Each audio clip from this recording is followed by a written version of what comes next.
चलिए दोस्तों आगे बढ़ते हैं फिर अगले क्वेश्चनों की ओर। पहले पूर्व में अपन ने प्रश्नावली 18 का बेसिक पढ़ा, उसके बाद क्वेश्चन नंबर 1 से 4 पढ़ लिया। अब आगे की तरफ बढ़ने से पहले अगर किसी विद्यार्थी ने अगर पूर्व में बनाई गई 2 वीडियो अगर नहीं देखी है तो अपेक्स कोचिंग क्लासेस भीम के जो भी यूट्यूब चैनल है उस पर जाकर एक बार दोनों वीडियो देख ले, फिर आगे के क्वेश्चनों पर फिर आए। बाकी तो कैसे समझ आएगा आपको कि बीच में अगर कोई वीडियो देखेगा तो ठीक है। चलिए क्वेश्चन नंबर 5 पर बढ़ते हैं। आगे क्या लिखा है क्वेश्चन नंबर 5 कि एक अलीप वर्ष में, कैसा वर्ष है भाई? अलीप वर्ष। अलीप वर्ष का अर्थ होता है कि साधारण वर्ष। अगर आपसे कोई अगर गुरुजी पूछते हैं या कोई दोस्त भी पूछता है कि एक वर्ष में दिन कितने होते हैं तो आप यही कहते हो 365, तो वो साधारण वर्ष है यानी सिंपल वर्ष है। साधारण वर्ष यानी साधारण वर्ष को और किस नाम से जानते हैं? अलीप वर्ष। किस नाम से? अलीप वर्ष। ठीक है, तो यानी साधारण वर्ष को ही अलीप वर्ष कहा जाता है। तो एक जो अलीप वर्ष होता है उसमें दिनों की संख्या कितनी होती है? 365 दिन होते हैं। और आपसे पूछा जाए कि भाई इसमें सप्ताह कितने होते हैं तो आप कहेंगे 52 सप्ताह। और शेष जो दिन होता है, शेष दिनों की संख्या कितनी रह जाती है? 1 रह जाती है। साधारण वर्ष या अलीप वर्ष की बात करें तो यहाँ पर दिन कितने? 365। ध्यान से समझना, क्वेश्चन नंबर 5 का हिस्सा है। सप्ताह कितने होंगे? 52। और शेष दिन कितना बचेगा? 1। पहले इसको छोड़ें, पहले बात करते हैं 52 सप्ताहों पर। इसका अर्थ क्या होगा कि जो सप्ताह होते हैं, सप्ताह में जो दिन होते हैं, जो सोम मंगल बुध गुरु शुक्र शनि रवि, इन 7 वारों का एक वर्ष में कितनी बार नंबर आ जाता है? 52 बार। यानी 52 बार तो सभी का नंबर आ जाएगा। यानी रविवार है तो भी 52 बार आएगा। चाहे वर्ष जो है किसी भी दिन से प्रारंभ हो, सभी का नंबर कितनी बार आएगा? 52 बार तो आ ही जाएगा। ठीक है, तो यहां लिखा है एक अलीप वर्ष में केवल 52 रविवार। तो आपको पता है कि यहाँ पर 52 जो सप्ताह हैं, 52 सप्ताहों में 52 तो यानी सभी का नंबर आ रहा है। सोमवार है उसका भी 52 बार नंबर, रविवार है उसका भी, शुक्रवार है तो उसका भी 52 बार नंबर। तो 52 बार तो नंबर आ गया सभी का। लेकिन बचेगा कितना दिन? 1 दिन रहेगा, उस पर अपने को चर्चा करनी है। तो पहले ध्यान दीजिएगा, क्योंकि यहाँ पर सप्ताह के दिन विशेष महत्व रख रहे हैं। तो सप्ताह के दिन, क्योंकि सप्ताह के दिन, तो सप्ताह के दिन कौन कौन से होते हैं? सोम मंगल बुध गुरु शुक्र शनि और क्या हो जाएगा? रविवार। इसलिए यहां पर कुल घटना कितनी हो गई? कुल घटना आपके पास यहां पर हो गई अपने पास 7। आप कहेंगे सर दिन क्यों नहीं लिए? क्योंकि यहाँ विशेषकर दिनों को मिलाकर ही सप्ताह बन रहा है, ध्यान रहे। ठीक है, फिर वैसे तो दिन मिलाकर वर्ष बनेंगे, लेकिन 7-7 के ग्रुप में सप्ताह बनेगा, इसलिए विशेषकर सप्ताह पर चर्चा होगी। इसलिए सप्ताह के दिनों का यहाँ पर उपयोग विशेष होगा। सप्ताह के दिन सोम मंगल बुध गुरु शुक्र शनि रवि। तो यहाँ पर कुल घटना कितनी हो गई अपने पास? 7। आगे क्या लिखा है? तथा अलीप वर्ष में केवल 52 रविवार। 52 रविवार तो पहले ही आ चुके, ध्यान रहे। अब बात किस पर होगी? 1 दिन पर होगी। तो एक दिन अब यहाँ पर 52 रविवार आ चुका है, तो एक दिन जब होगा शेष, जो दिन बचेगा, क्या उसमें रविवार आएगा क्या? बिल्कुल भी नहीं आएगा, क्योंकि 52 बार ही आना चाहिए रविवार। तो रविवार तो केवल 52 बार आएगा। एक जो दिन बचा है उसमें रविवार नहीं आएगा।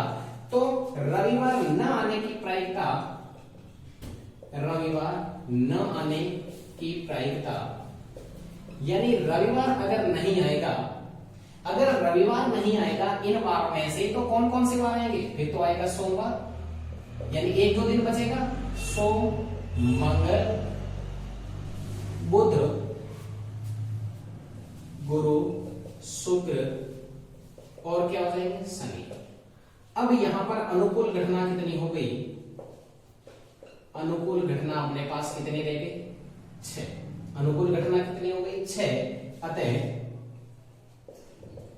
अतः प्रायिकता P बराबर सूत्र हो जाएगा अनुकूल घटना बटे में कुल घटना। अनुकूल घटना कितनी है अपने पास?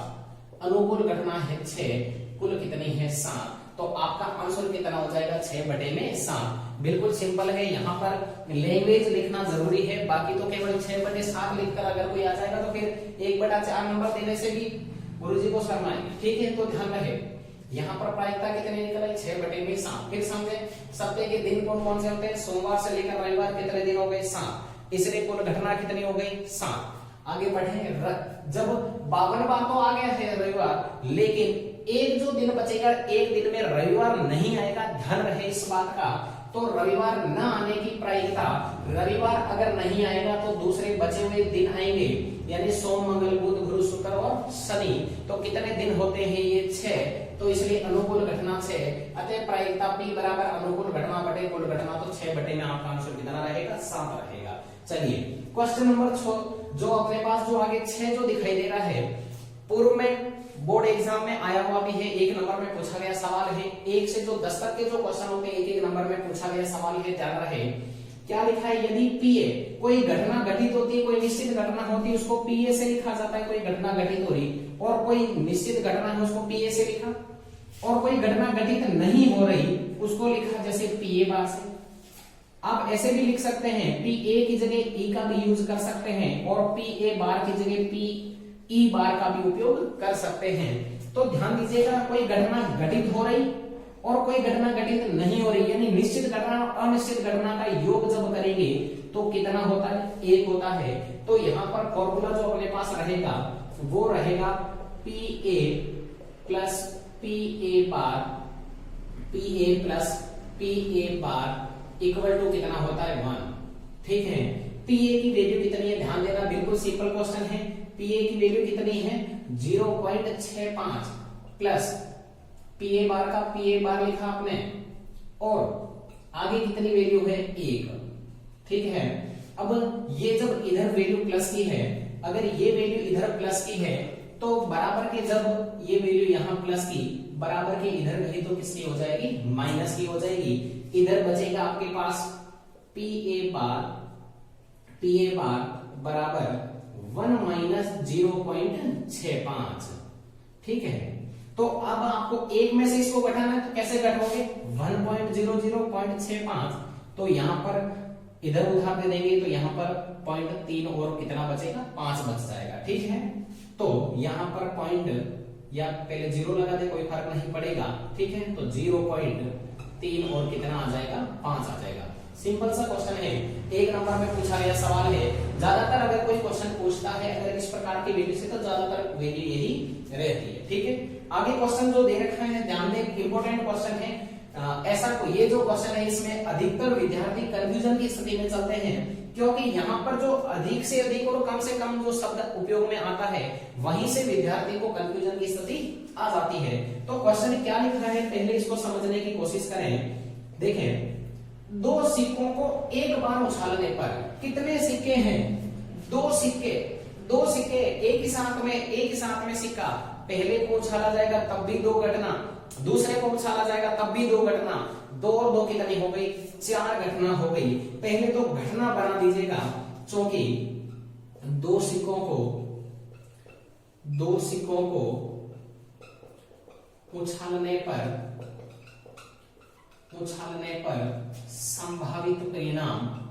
संभावित परिणाम क्या क्या होंगे, ध्यान दीजिएगा। संभावित परिणाम, 2 बार उछाला जा रहा है तो 4 घटना होगी। 4 घटना आपको बनानी आती है, HH, HT या TH लिख दें, TT, और एक हो जाएगा H और T। ठीक है, कुल घटना कितनी हो गई, इसलिए कुल घटना आपके पास, कुल घटना यहां से निकल आई 4 निकल आई। कितनी हो गई 4, 1 2 3 और 4 पूरी गिनी जाएगी, ध्यान रहे इसको। आगे क्या लिखा है ध्यान देना, यहाँ पर शब्द पर गौर करना, विशेषकर यही समझने वाली बात होगी, अन्यथा यहाँ से अधिकतर विद्यार्थी को कंफ्यूजन ही रहता है। आगे लिखा है इसमें शब्द अधिक से अधिक एक पट, अधिक से अधिक शब्द का अर्थ समझना। क्या लिखा था, शब्द आया था अधिक से अधिक, अधिक से अधिक एक पट, क्या मैं अधिक को ज्यादा कह सकता हूं क्या? बिल्कुल सिंपल है। तो इसको ज्यादा से ज्यादा एक पट का अर्थ होता है टी। पट का अर्थ क्या होगा? टी। यानी ज्यादा से ज्यादा एक टी। शब्द पर थोड़ा गौर करके पढ़ें तो और भी अच्छे से समझ आएगा कि ज्यादा से ज्यादा एक टी। फिर शब्द पर गौर करें, देखें, ध्यान से सुनना, कंफ्यूजन की स्थिति क्लियर करें। अधिक यानी ज्यादा से ज्यादा एक टी। ज्यादा से ज्यादा आपके पास कितना टी हो सकता है? एक टी हो सकता है। ज्यादा से ज्यादा आपके पास कितना टी हो सकता है? एक टी हो सकता है। तो क्या मुझे बताएं, दो टी आपके पास होंगे क्या? बिल्कुल भी नहीं। तो दो टी को हटा दें। अब आप कहेंगे सर लिखे कैसे? तो केवल दो टी को यहां से हटा दे, जो भी कुल घटना है आपको यहां से दो टी को हटा दे, बची हुई घटनाओं को लिख दे।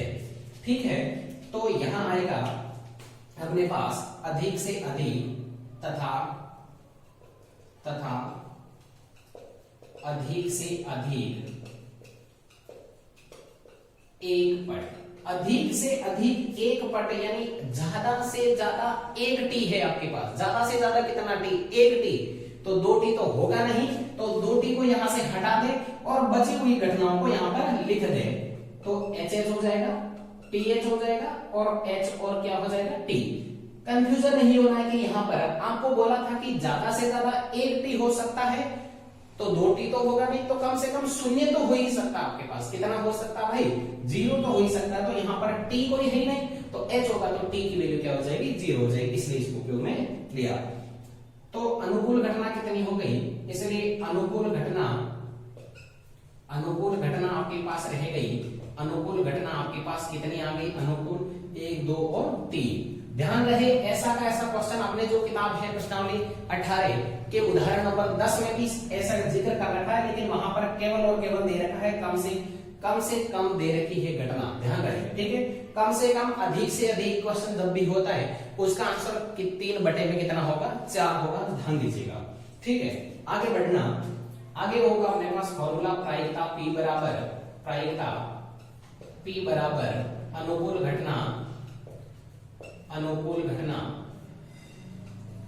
अनुकूल घटना बटे में क्या आ जाएगा? कुल घटना। ठीक है, अनुकूल घटना बटे में क्या आ जाएगा? कुल घटना। अनुकूल घटना कितनी है? अनुकूल घटना आपके पास अनुकूल 3, कुल कितनी? 4। बिल्कुल आपका आंसर कितना हो जाएगा? 3 बटे में 4। सिंपल से है। केवल अपने को जो बात याद रखनी है वो केवल यही समझना कि अधिक से अधिक में यहाँ पर अपने को कंफ्यूजन नहीं रखना है। चलिए अब आगे बढ़ते हैं क्वेश्चन नंबर 8 की ओर। क्वेश्चन नंबर 8 क्या लिखा है? ध्यान देना। क्वेश्चन नंबर जो 8 जो लिखा है वो क्या लिखा है? एक पासे को, पासा कितना है? 1। ध्यान देना, एक पासे को 2 बार उछाला जाता है। कितनी बार उछाला जा रहा है? 2 बार उछाला जा रहा है। पासा है आपके पास एक पासे को पहली बार उछालेंगे तो भी 6 घटनाएं हो सकती है। पहली बार उछालने पर भी कितनी घटनाएं हो सकती है? 6। दूसरी बार में भी घटनाएं हो सकती है। पहली बार में 6, दूसरी बार में भी 6, तो 6 × 6 कितनी घटनाएं हो जाएगी? 36। क्योंकि प्रायिकता हमेशा किसमें चलती है? गुणनफल में चलती है। तो 36 घटनाएं अभी अपने को बनानी पड़ेगी यहाँ पर। तो क्योंकि एक पासे को 2 बार उछालने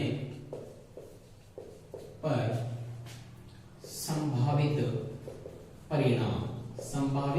परिणाम। ध्यान दें। अब आगे देखें, पहले एक बार क्वेश्चन को पूरा पढ़ लेते हैं। 2 बार उछाला जाता है, इसकी क्या प्रायिकता है कि संख्याओं का योग कितना होगा? 9। यही रहेगी कुल घटना। तो पहली बार में भाई जितनी पहली बार में जो कुल घटना, दूसरी बार में भी उतनी नहीं, कितनी रहेगी? 36। पहली बार में देखें संख्याओं का योग 9 के लिए कह रहा है, दूसरी बार में संख्याओं के योग के लिए कितना कह रहा है? 13। ठीक है। एक पासे को 2 बार उछालने पर संभावित परिणाम बनाने वाली जो घटना है आपको समझाई थी कल भी कि जो घटनाएं कैसे बनानी है, वो घटनाएं बनाने का तरीका देखना। आपको लिखना पड़ेगा 1, फिर 2, 3, 4, 5 और क्या रहेगा? 6। इस प्रकार अपने को घटनाएं जो बनानी आनी चाहिए। अब ये तो क्षैतिज रूप में लिखे, अब ऊर्ध्वाधर रूप में भी लिख दें 1 2 3 4 5 और क्या रहेगा 6। अब इन घटनाओं को बनाएंगे कैसे? पहले इधर से स्टार्ट करें पंक्ति के रूप में, इधर से पहले 1 लिखे, फिर 1 लिख दिया, फिर इधर से फिर 1, फिर इधर 2, 1 3 1 4 1 5 1 और 6। यहां हो जाएगा 2 1 2 2, यहां हो जाएगा 2 3 2 4 2 5 और यहां हो जाएगा 2 6। ठीक है, यहां 3 1 3 2 3 3 3 4 3 5 और यहां हो जाएगा 3 और 6। आगे बात करें 4 1 4 2 4 3 4 4। घटनाएं बनानी जरूरी है। ठीक है, एग्जाम में जब भी क्वेश्चन होगा तब भी अपने को यहां पर इस प्रकार की घटनाएं बनानी पड़ेगी। 5 1 5 2 5 3 5 4 5 5 5 6 और अब 6 वाली पर आए तो 6 1 6 2 6 3 6 4 6 5 और 6 6।